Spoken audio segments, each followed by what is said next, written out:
Hi, this is Craig Lane with Small Intestine Cleanse Part 2. We're going to move right into slide 11.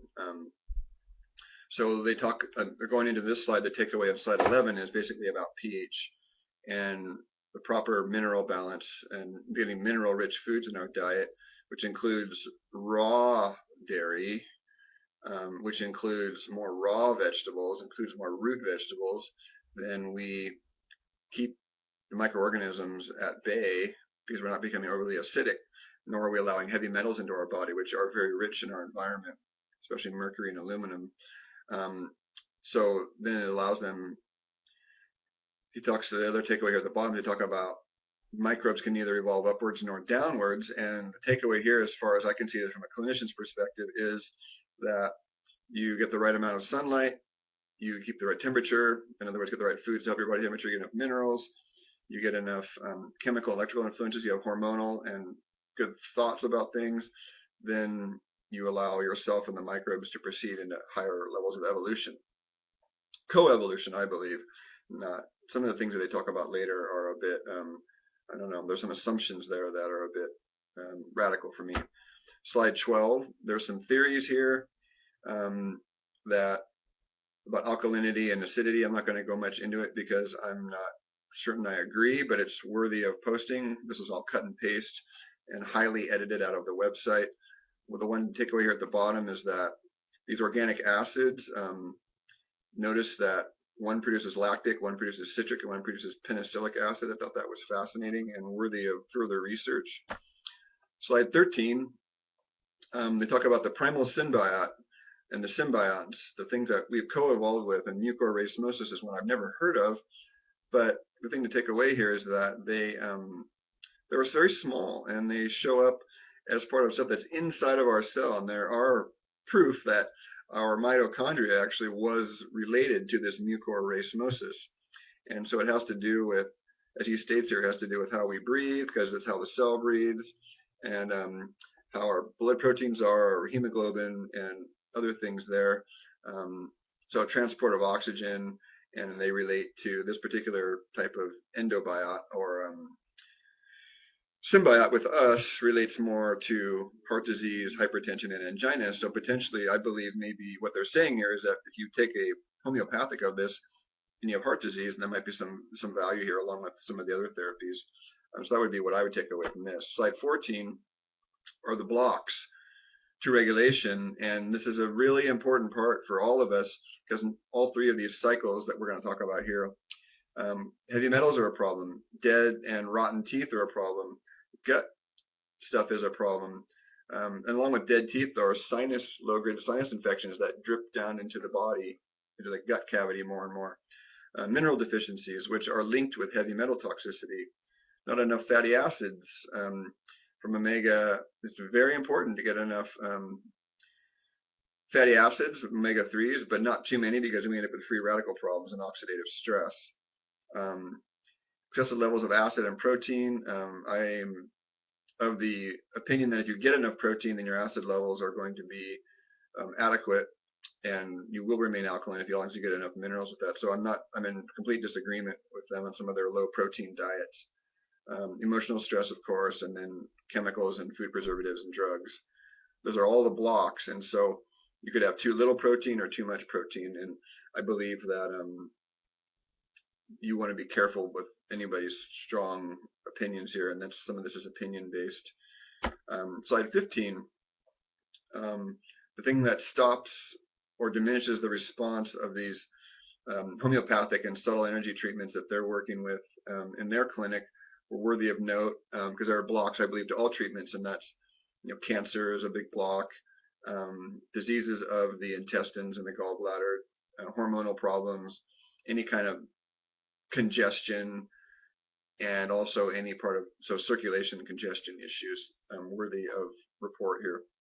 Slide 16, the next one is aspergillus, which is interestingly enough, what occurs in miso is a type of aspergillus. This type here it's worthy of discussion in that this particular type of disease, so you can see there's disease types according to the microorganisms, which is what I'm taking away from this. And so connective tissue diseases of all sorts, tendon, bone, muscle, a pituitary gland, which is a regulatory organ, diseases of the hormone-producing glands, lung illnesses, lymphatic problems, and then fistulas and skin diseases and sclerosis or hardening of, which has to do with the connective tissue again.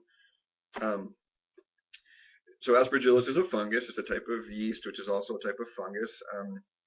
And it favors the decay, as they say there. So it's very, very interesting that what they say here later on is that, you know, it ends up taking us to the grave, and then we end up reincarnating basically by bringing a new organism to life once again. And I thought that was fascinating enough to think of it itself as part of the earthly cycle, and there's part of us that's sort of tied here, and we can't ascend if we're stuck in craving. I believe it's the craving that keeps us here, and it's certainly fascinating. And I know this is above some of you where you typically think about, but I thought about reincarnation a lot in life and death, and having this thrown in was just a huge bonus for me.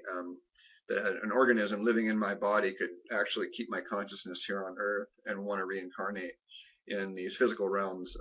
Very, very fascinating thought. Slide 18, the last cycle we went through Mucor and Aspergillus and now penicillin. The takeaway here is you look at this particular one has to do as a metabolic byproduct, and so you're looking at some of the diseases that are acute bacterial illnesses such as sore throat, infections, gut infections, dysbiosis or out of balance in the gut, abscesses, different other types of cancer.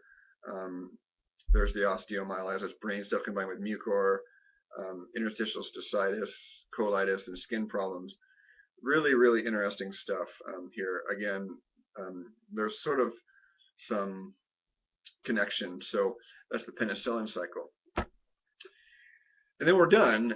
That was just some shapeshifter stuff I thought was worthy of discussion. And now the next projects, if you're doing this online, these will be a little bit outdated, but we do have a food allergy and intolerance testing program that will be available online if you're doing this after July of 2013.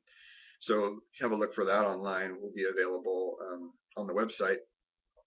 And then a few other things that we'll be talking about in person. We don't need to discuss it here, but worthy if you're not going to the discussion on Sunday is the herbal giveaway and the open house, which should be a really fun day with one of my friends and men I respect who just written a book of the pharmaceutical myth, and then our health buffet, and my own talk on the 18th for the herbal giveaway on the value of herbs and plants as health modulators.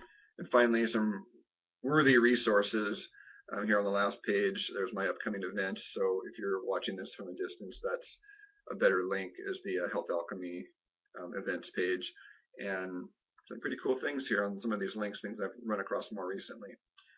I hope you're all well. And remember, moving on from a cleanse it's important to have transition and not jump right back into all this stuff that, you know, it's a reset. And don't waste your money, don't waste your time by immediately indulging back where you were. The point of doing a cleanse is the gradual staying with the cleanse program and just adding in some building foods, because cleansing, you know, when you do a fast, like I was taught that if you're going to do a fast, you need to spend at least half, if not the same number of days coming in and going out. So in other words, if you're doing a 5-day fast, then you spend about 4 or 5 days preparing, leaving out the foods you wouldn't be eating, you know, slowly day by day, leaving some things out. Then you do your fast.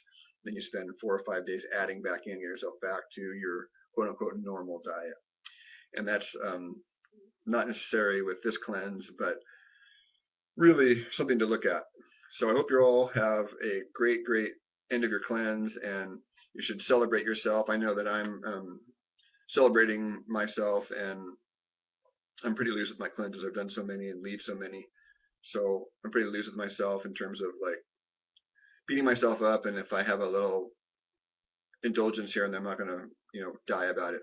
But holding the container is really important to me. And this one cleanse recently where it seemed fairly effortless. I think I had 1 coffee indulgence on the whole cleanse, and that felt really good to me. No chocolate, definitely no sugar. I just don't crave these things anymore, and that's what I wish for all of you. Namaste. Have a wonderful, wonderful finish of your cleanse.